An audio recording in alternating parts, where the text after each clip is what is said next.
Hey, what's going on, guys? Welcome back to another episode of PokeClicker, and in today's episode, we will sadly be leaving the Unova region and making our way to the final region at this point in the game. They might update it to add Gen 7 and Gen 8 at some point, but for right now, the last region is the Kalos region. I'm pretty excited to get back into PokeClicker.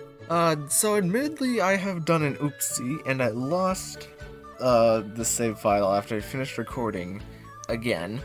I did it after Sinnoh, and now I've done it after Unova, so I guess I'm cursed to do it after every recording, but, some things will change in terms of, like, maybe a little bit combat power, but, one of the big things that we lost was Shiny Thundurus, so F in the chat for Shiny Thundurus. But I believe I should have every Pokemon in Gen 5 as of now. I went around to all the different areas, cut all the different legendaries and mythicals. Even got Kelio's other form. The only thing I don't have is DNA, which you need to add to Kyurem in order to get the other forms of Kyurem. I'm not quite sure how you do that, because I thought it would be at the end of this quest that appeared up on the right side. I also don't know how to complete this. I killed like 100,000 Mons in Kanto and just never found a Togepi that they're talking about here. I might look into that a little bit later. Okay, so apparently to get the DNA, it is a 1 in 15 chance to drop if you kill a Zekrom in Dragon Spiral Tower, and it only goes up to 1 in 10 if you're using an item magnet. Yeah, we're not doing that. That's gonna take me a while. I assume it's the same for Reshiram as well. But I have been grinding, and also in today's episode, I want to go a little bit more into everything that I have been doing to improve the PokeClicker quality experience. So right now in filters, this was suggested to me by a comment that something that I wasn't previously doing was to have all of the Pokemon organized by... Where's the filter? Ah, okay, it's the sort, actually, not the filter. You sort them by breeding efficiency, and I didn't previously do that in regions because, well, I guess I could have organized it by region, but just because I wanted to get as many shinies as I could during whenever I was grinding, but now I'm more focused on just increasing the power of our Pokemon attack versus getting specific shinies. And also, I switched my game mode to the version that doesn't decrease Pokemon attack over time, just because since this is the last region, I think it makes the most sense that we use all of the Pokemon at their full strength that we've gotten so far on our journey going into Kalos. As we get a few more ones, this will also allow me to easier go through the routes, because I only assume that the dungeons are going to increase again by a layer on like each side. But yeah, our Pokemon attack is at 621,000, which is pretty good, if I say so myself. Alright, so let's go ahead and grab Professor Juniper's blimp. We have the last time that we will be traveling to a new region, at least until they update the game. Travel to Kalos. There are a few things you can do. You gain 32 hatchery slots. You also have to progress to the dock in Kalos before you're able to travel between regions again. Let's do it. Alright, so immediately start in Vanderbilt Town. Of course, there's no third version for playing through Kalos, even though there was supposed to be. But we're just playing a basic X and Y here. The map does look a little bit different, though. A little strange, but I can see why it looks the way it does. Okay, so we just defeated Tenratata. We have everything on Kalos Route 1. But what about in Outcourt Town? Okay, there's literally nothing to do here.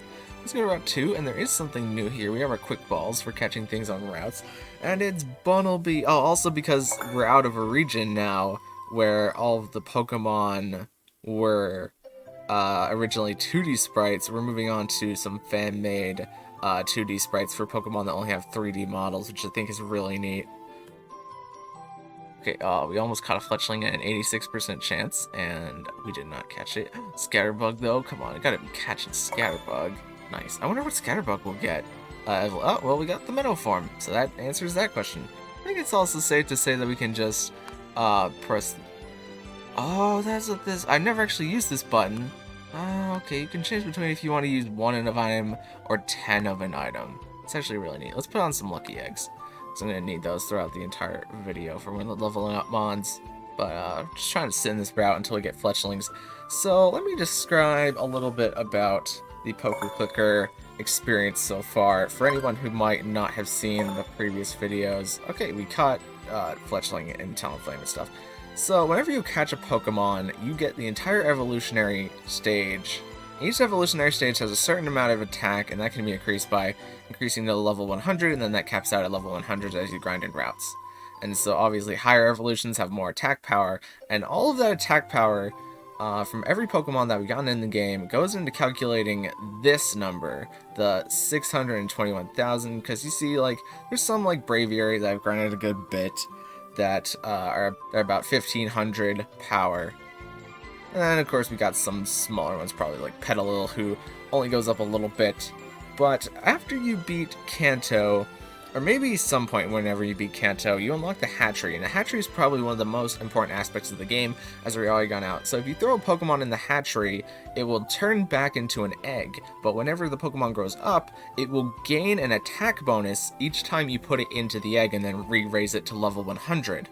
And they also keep their shininess, which is actually pretty nice. But if we were to put Gyarados back into the daycare right now, it would gain 62 attack, and because I have it sorted by breeding efficiency, that means that, like, I literally put a Gyarados egg in, and it'll hatch super fast. See, it gains 8% per Pokemon that we kill, versus me grabbing, let's say, like, Pikachu, for example. Grab Pikachu, it's only gaining about 6%, so you want to organize by breeding efficiency to get the Pokemon that hatch the fastest, but also gain the most attack. Speaking of using the hatchery, another feature is fossils, which we need to put in one of each of these fossils, so we have access to those new 2 mons. It seems like there's also some eggs that we need to hatch to get new mons, but I'm going to wait to hold off on doing those until we catch some more in the wild. So defeating a Pokemon in the wild will give you cash, and catching them will give you cash and dungeon tokens, and you need dungeon tokens to enter dungeons. As we've previously shown. I'd say so far, I haven't really been affected by dungeon tokens, but I know that some of these later dungeons here in Kalos are going to require a good number of them. We already have everything in the dungeon, so there's really no point in us clearing it more than one time, except for some reasons I'll maybe harp on a little bit later. But because we're about to enter a dungeon, let's activate our X attack, which increases our normal attack by 50%, and I'll activate some X clicks, which add 50% to our click attack. Let's go ahead and jump right in. And this is a big dungeon that I was fearing. Okay, so we can grab chests whenever we're moving through the dungeon. I tend to just click. The chests do add health to the wild Pokemon in a dungeon, but it's a little bit more useful. Oh, because it helps you find the boss fight easier. Okay, we are fighting a Weedle that, I kid you not, has 30 million health. This Bunnelby has 40 million health. That's crazy, but we got really lucky there by finding the boss super early. That means we don't have to spend much time in Santaline Forest. We already have everything on Kalos Route 3, so we're just going to defeat a quick 10 mons here, and then move on. We've also got Kalos Route 22, and maybe, just maybe, we can find a Litleo here if we just pander around a little bit. Maybe another Pokemon, maybe another. There are Diggersbys on this route, but we can't find a Litleo. There it is. Come on, buddy. Alright, there we go. Alright, let's go ahead and hatch fossils. We got Tyrant and Amora, who immediately evolve into Tyrantrum and Aurorus. Oh, I did not realize I had the ×10 on. The attack. We were going to have attack on for a long time. Let's go ahead over to the gym. What do they have in Pokemon? Oh, okay, they have mystery eggs. I'll actually buy 4 of these just so we can hatch them while we're out on our quest. We're not going to really have a reason to do... or a reason to use quest tokens after this, so we might as well use the mystery eggs. Let's go ahead and let's enter the gym. Got a Surskit first off, and a Vivillon Meadow form secondly. And just like that, we have defeated Viola. Young trainer, no, it wasn't you alone. You and your Pokemon have shown me a whole new depth of field. Fantastic. Alright, so one of the next mechanics that I want to talk about that is also very important in boosting your attack power is gems. And they used to be called shards, but now they're called gems. So what gems do, you can't really see because I have all these collapsed. Whenever you defeat a Pokemon of a specific type, you get a gem of that type. So if you defeat a wild Snorlax, you get a normal type gem. And higher evolution Pokemon do give more gems of that type. Like a Gengar I know gives 5 Ghost Gems and 5 Poison Gems. But what you can do is you can actually increase how much damage a specific attack does. If you know Pokemon, you know Fire type moves are super effective on Grass types and do 2 times damage. But every time that you upgrade this bar, you actually increase the damage that it does. So instead of doing just 2 times damage, it does 2.1, 2.2, all the way up to 3 times the original amount of damage that you do against Pokemon that are Grass types.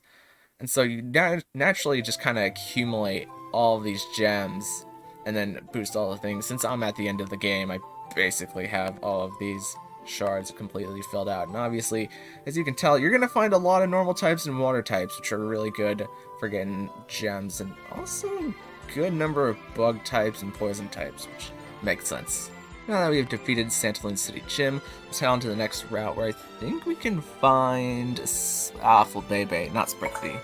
Apparently there's still another Pokemon here other than Flabebe. Oh, Flabebe Orange. We can find all the different colors of Flabebe, that's right.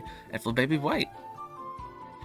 If we get our shiny stones out, we should be able to... I don't have any shiny stones on me. Probably should have thought of that before switching regions. Doc is over here in Coumarine City, which I think is the 4th gym. Alright, what did we get for our randomized eggs?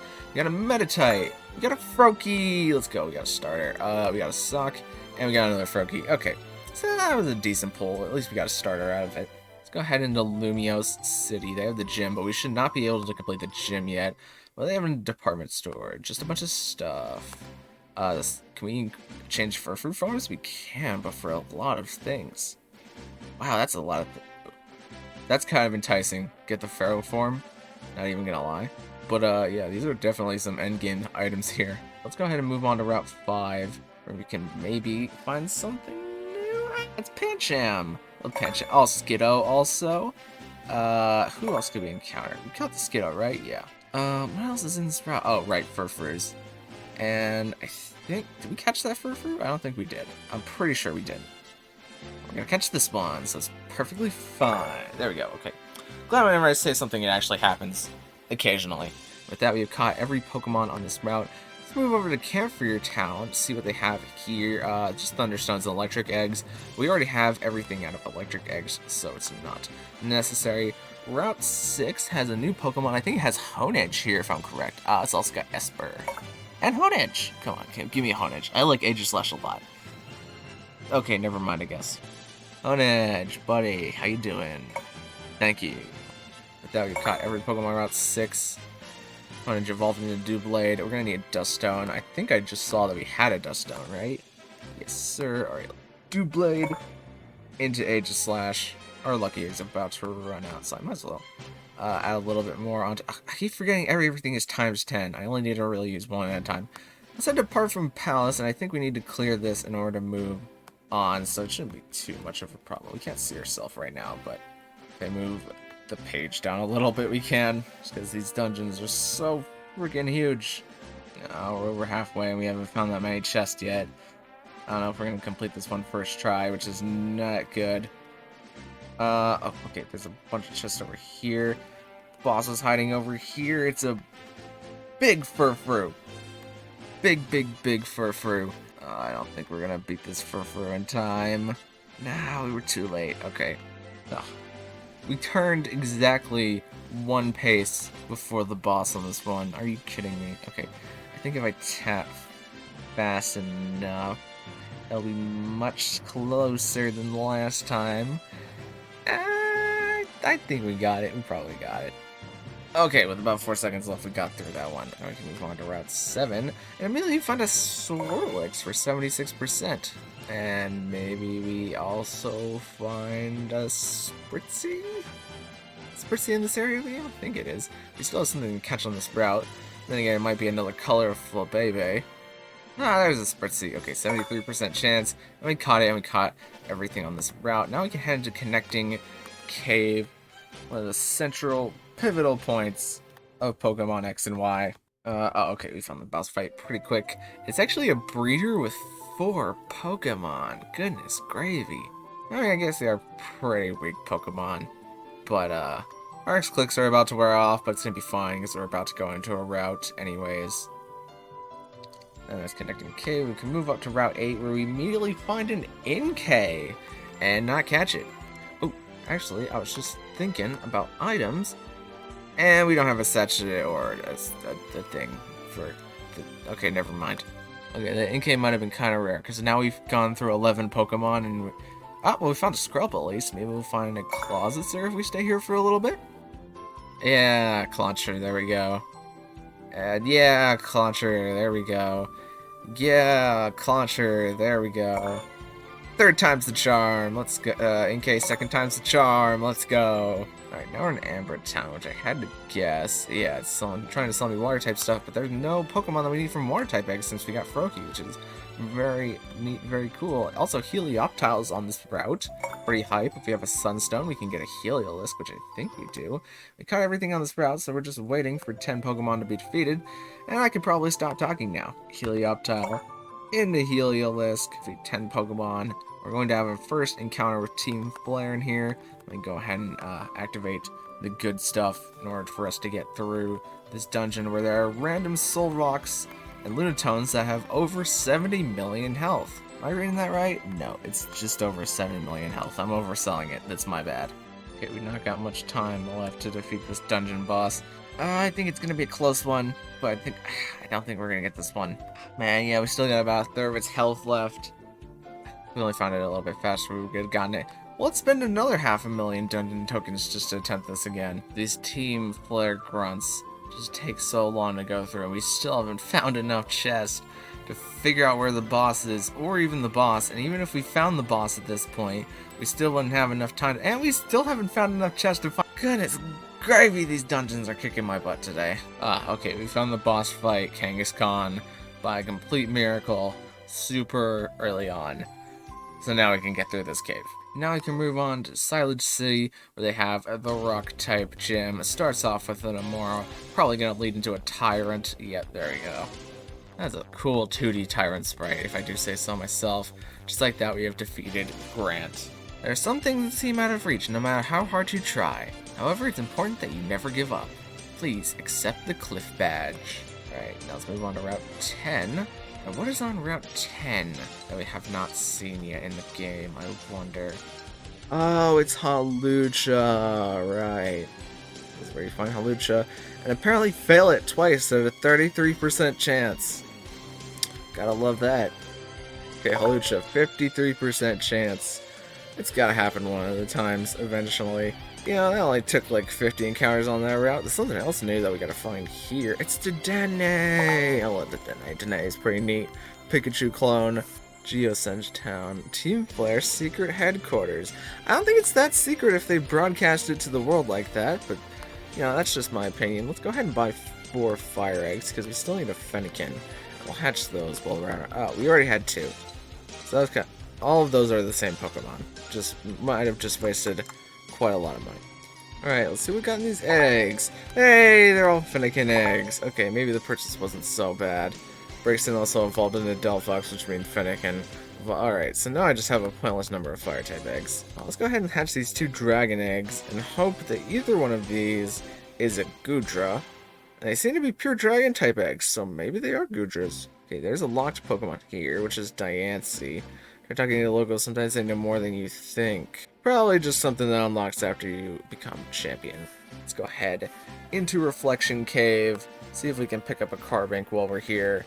Hopefully, maybe not run into a bunch of trainers. Okay, we found 2 chests immediately, which is either good or bad. So we need to find our... Okay, Combee. Really don't have time for this Combee, but whatever.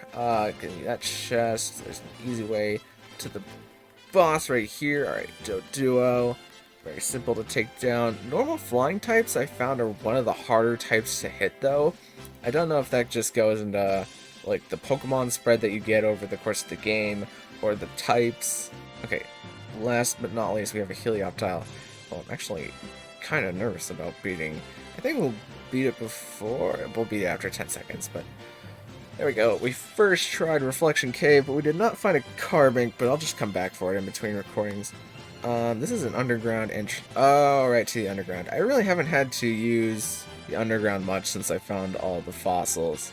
This is another mechanic, but I have talked about this a good bit in previous videos, so I'm not going to go too much into the underground. But one thing I do want to talk about a little bit more in depth is achievements. So you'll notice that in a lot of places, it counts the number of times that you clear things. Like Reflection Cave, we just beat one time. And if I were to beat, let me go ahead and set the region of Kalos. And you get these achievements called Reflection Cave Explorer, Expert, Hermit, and Dweller. So if you were to complete Reflection Cave 10 times, you would unlock this achievement, and then it would increase your achievement bonus by 0.24%. As you can see at the top of my screen, I have an achievement bonus of 367%, roughly.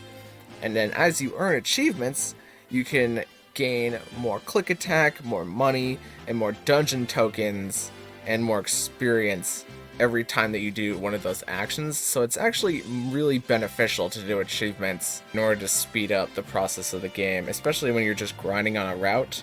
Grinding to 10,000 Pokemon defeated is one of the easiest things that you can do. Let's go ahead and let's move on to Shalor City. What do they have in the Pokemon? Is it fighting type eggs? It is fighting type eggs, but we do not need fighting type eggs. Let's go ahead and take on the gym while we still have our buff. Starts off with me and Foul. We're gonna get Mega Pokemon here is my question. It doesn't seem like there's a spot for there to be a tower for Mega Pokemon, so I don't know if that's actually gonna be a thing. But just like that, we have defeated Karina. Oh, I've been defeated. Alack.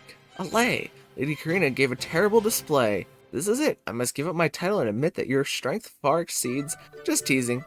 But here's your badge. Boy, you'll be rolling in soon. Let's move on to Route 12. Alright, whoa.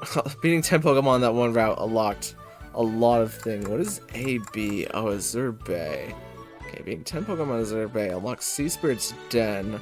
Oh, it has Barbicle. Okay. Also has Lugia for whatever reason? I'm pretty sure this is where the legendary birds are supposed to be, not Lugia, but yeah, I guess Lugia can chill here on the holidays as well. I'm really just gonna do this so that we can maybe. Hey, look, a Barbicle, please. Barbicle, no, don't do that. I'm never gonna see another Barbicle. Oh, well, it's another Barbicle. Hey, let's go. We got the Barbicle. All right, now I don't even really care if we complete this. Would be kind of cool to get a Lugia though. It wasn't locked, so I assume at this point you can just get a Lugia. If you defeat the boss. Yeah, you can just flat out get a Lugia at this point in the game if you haven't previously gotten one from Johto. I don't think I'm actually gonna get this Lugia. How much health does this Lugia have? Wait, I need to like squint my eyes so I can count the decimal spots. This Lugia has 184 million health. I think because I stopped clicking, I'm not gonna be able to beat it. Yeah, I stopped clicking for too long. Oh well, we already have Lugia, it doesn't matter too much. Go ahead to Coumarine City as a bird watcher. What does the bird watcher have to say? Heard there's a cave you can find, gone in the ocean a little ways. Apparently defeating a strong creature there unleashes some energy. There are rumors that the energy calls some legendary birds to roam Kalos. Ah, defeating Lugia there unlocks the legendary birds to roam around here. That's interesting. Okay, let's go ahead and defeat Route 13, which is a desert route. I don't think it really has much to offer since we have everything here. Oh, right, there's the gym. Doesn't matter. There's also the dock. Have I complete? Alright, give me a... Oh, we actually got a Gumi out of that. Seems like the eggs are actually kind of programmed to give you good stuff, which is really nice, because we got 4 Fennekins and 2 Gumi eggs, so maybe the eggs are coded to give you something that you actually want in a specific region. We can buy the Pokemon here. Okay, we can buy grass eggs, which we need in order to get a Chespin. A lot of people hate on Chespin as a starter. I actually think Chestnut's really good. It's just its typing that brings it down. Like, if Chestnut wasn't a grass fighting type with a quad weakness to flying, I think Chestnut would be a really cool Pokemon design. But while we've got our buffs up, let's still go ahead and take on the grass type gym. Good old Ramos. Got his gardening scissors and his gardening Jumpluff. Got a Weepinbell. Probably going to end off with his signature, which is Go-Goat. Go-Goat's so cool. I'm currently using a Go-Goat in our side series, Pokemon Void Nuzlocke, if you haven't seen it. It's pretty great. You believe in your Pokemon, and they believe in you too. Mighty oaks from acorns grow. Go on then. You earned it. Here's your own plant badge, Sprout. Alright, we can also go to the Kalos power plant, which has Volcanion at some point in the game. That's really neat. Alright, well, we've got a minute left. See if we can't beat through the power plant full of I almost said Team Rocket grunts. That was 5 regions ago. Full of Team Flare grunts. Alright, all they have is a simple Mightyena. But this Mightyena simply has 150 million health. Oh, it's gonna be one for the history books, folks. 3, 2, 1. Oh, we didn't make it. Okay, let's see. Maybe if we're half a second faster at finding where the boss is, we'll be able to beat through it this time. I actually just did a strat where I waited to get this other chest in order to decrease the health of the prior enemy. It's all strategical. Finding these chests, immediately finding the boss. Yeah, I think we should be good for this one. Alright, and we are good to go on the power plant. Now we head over to Limia City and we can challenge the electric type gym. Starts off with an Amalga, alright. And of course we got Clement's Magneton, and last but not least, his signature Pokemon will be Heliolisk. Heliolisk is a really neat mon too. And if it was, I imagine if Heliolisk was to Mega Evolve, it would get an electric dragon typing, which is really neat. Oh, Bonnie, when you learn there's no shame in losing. I'm glad whenever I get to learn something new, thanks to strong trainers like you here. Alright, and just like that, we have beaten the 5th gym. I think that's a pretty good stopping point for today's video. Sliggoo has not evolved into Goodra yet, which makes me think we need to wait until it's raining to evolve. So, yeah, I'll get that done at some point off camera. I can also use the dock to go back and buy evolution stones, so we'll probably do that at the start of the next episode. So, thank you guys so much for watching. If you liked it, maybe consider leaving a like on the video, even consider subscribing, because both of those things help me out a lot, and maybe even consider watching another video, because I have tons of videos just like this one, and I will see you guys in the next video. Thank you.